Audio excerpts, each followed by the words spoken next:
I am unmuted and I can see my slide. Wonderful, thank you. Can you hear me? Yeah. Okay. Good afternoon, everybody. And I'm very pleased and thankful that you have given us this opportunity to talk about such an important subject. I will talk a little bit about the initiative that we're launching, or we have launched for a couple of years now, from UN Environment, but I would specifically touch upon our relationship and our activities and partnerships with young people and for young people. And of course, I am aware that there are different definitions for youth and children and adolescents and so on and so forth. But for us, we are considering young people, I believe, from the age of 15 until the age of 29. So this is the group that we have been engaging with. So generally, as everybody has been saying for several years now, we are in an unprecedented era where we are facing a multitude of challenges at the global level, but it is having impacts on even the smallest local communities. And for that purpose, of course, the Agenda 2030 and the SDGs have been developed and adopted by 193 countries and so on. But also, we recognize that governments working alone will not be able to achieve the SDGs. So therefore, the partnerships with stakeholders, the private sector, the civil society is very much important. And from that perspective, we looked at the spectrum of civil society organizations who are effective and active in promoting sustainable development in its different components, and even in a broader sense than the SDGs.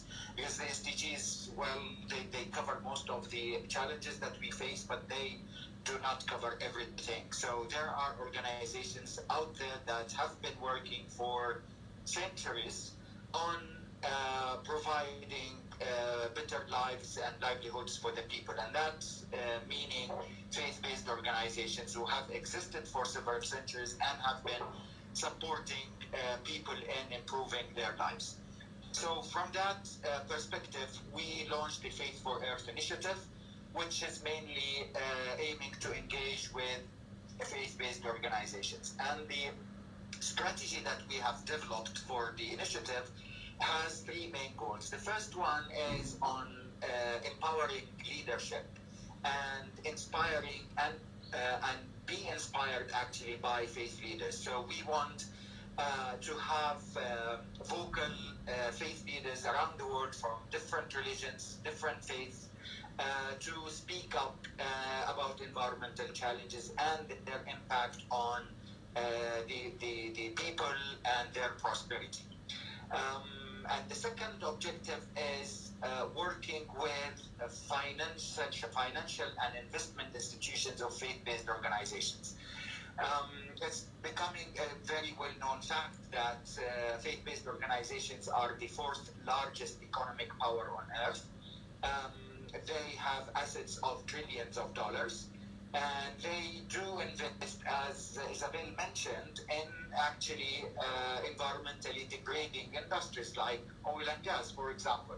But it is not limited to oil and gas, and they invest in industries that emit different types of pollution, whether it is gaseous or liquid or solid. So they do contribute to environmental degradation.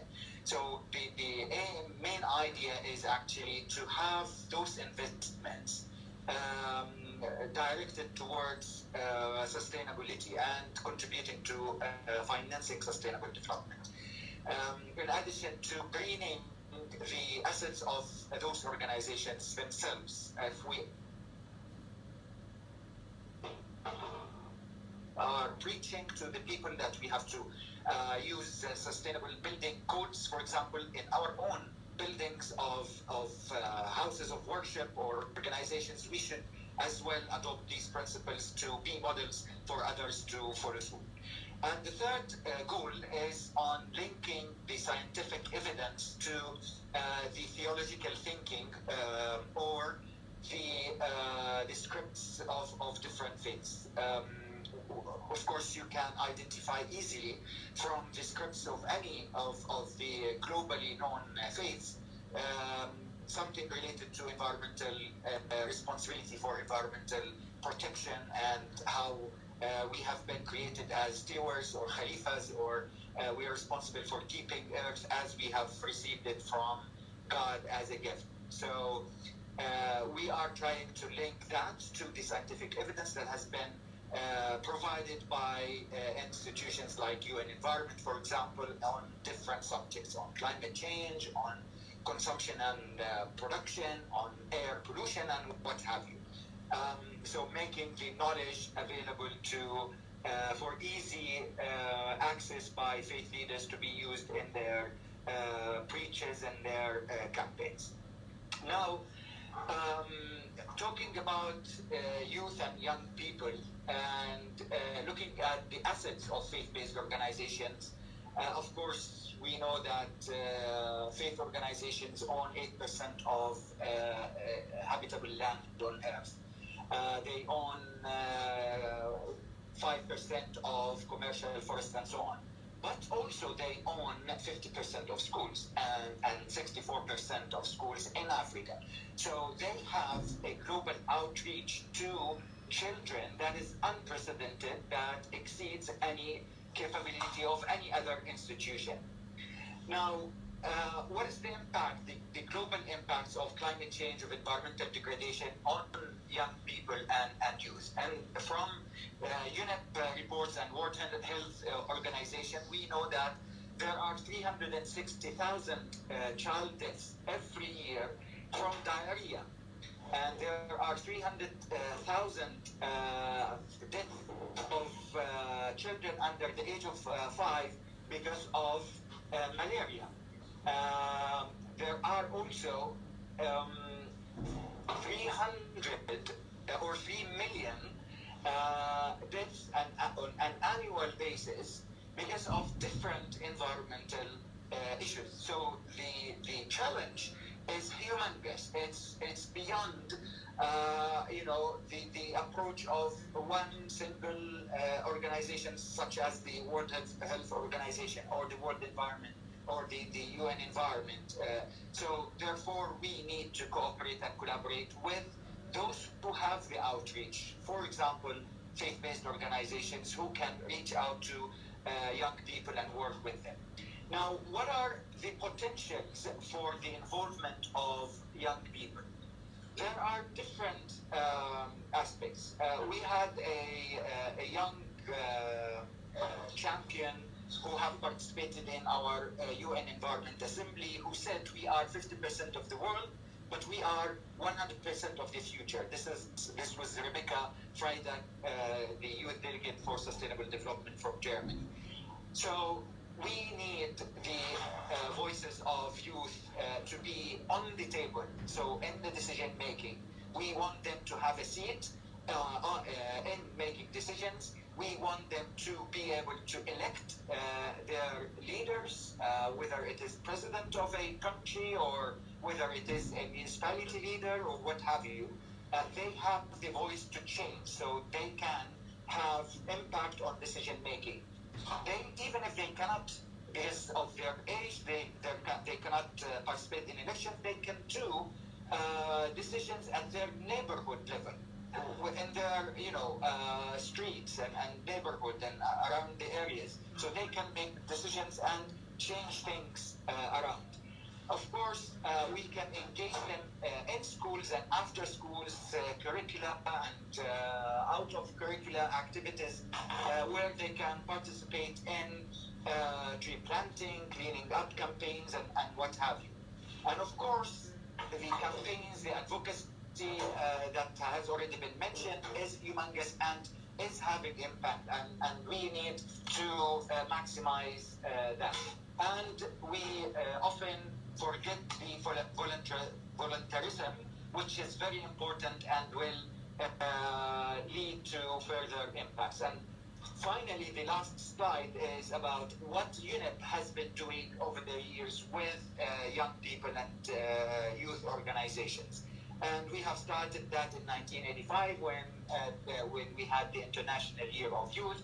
And then we established what was called as TUNZA, which is a network of thousands of youth organizations working on environmental issues. There was a youth declaration on environment in 2011 leading up to the 2012 Rio Plus 20 global conference. And we have been publishing a special global environment outlook reports for youth and with youth. So it is not only targeting them, but is being written by young people presenting their perspectives and how they handle environmental issues and what are the priority environmental issues for them. Of course, we have the young champions of the environment on regional and global levels. Every year we select 6 or 7 champions who have contributed to making a difference on environmental issues. And finally, we launch a number of training campaigns like the MOOCs, like the Interfaith Youth Council Conference in Kenya that we're organizing in October, and the Vatican Laudato Si International Conference that will be held on the 15th and 16th of July in Nairobi, focusing on young people, where we, with the Vatican and our partners, are inviting 300 young people to commit their activities and actions towards environmental sustainability. And finally, we are publishing a Faith for Earth publication, a call for action with Yale University and the Parliament of World Religions that will be used as a textbook for schools and universities. So I end here, and I hope you have questions that I can respond to. Thank you.